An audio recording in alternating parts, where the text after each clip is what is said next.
नमस्कार, मी पंजाब डक। आज आहे 19 जुलै 2025 आणि मी जात आहे कडेला या ठिकाणी एक उद्घाटन आहे। त्या ठिकाणी जात आहे या बीड जिल्ह्यातून माझे कडा आष्टी तालुका या ठिकाणाहून एक महाराष्ट्रातल्या शेतकऱ्याला अंदाज जाणार आहे आणि मी जात आहे कडा आष्टीकडे, म्हणून खास करून आधी बीड जिल्ह्यासाठी आनंदाची बातमी देत आहे।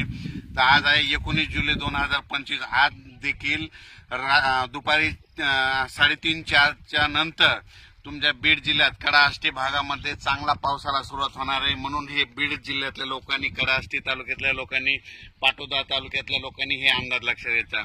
आणि बीड जिल्ह्यासाठी एक सांगू इच्छितो की आता 19, 20, 21, 22 पर्यंत तुमच्या बीड जिल्ह्यात दररोज वेगवेगळ्या भागात चांगला पाऊस पडणार आहे, पिकाला जीवदान ठरणार आहे। म्हणून खास करून ही बीड जिल्ह्यासाठी आनंदाची बातमी। योगायोगाने मी आता हे कडा आष्टी जवळ आहे म्हणून ही खास करून बीड जिल्ह्यासाठी एक आनंदाची बातमी दिली।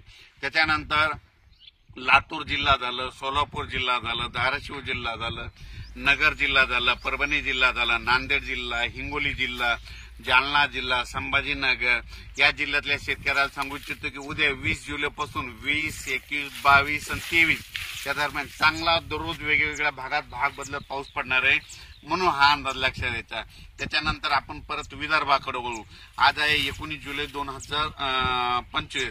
तर विदर्भ, पूर्व विदर्भ आणि पश्चिम विदर्भ 6 आणि 5 11 जिल्ह्यामध्ये म्हणजे 19, 20, 21, 22, 23 पर्यंत तुमच्या पूर्व विदर्भ आणि पश्चिम विदर्भ 11 जिल्ह्यामध्ये दररोज वेगवेगळ्या भागात पाऊस पडणार आहे आणि पिकाला जीवदान ठरणार आहे, म्हणून हे अंदाज लक्षात घ्यायचा।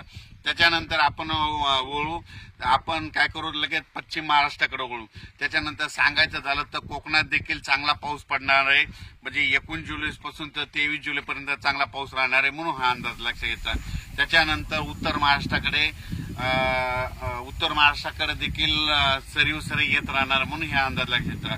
पण राज्यात सांगायचं झालं तर नगर जिल्हा झालं, जळगाव जिल्हा झालं, नाशिक जिल्हा झालं, त्याच्यानंतर बुलढाणा जिल्हा झालं, बुलढाणा ह्या भागामध्ये म्हणजे 22, 23, 24च्या दरम्यान तिकडल्या भागामध्ये चांगला पाऊस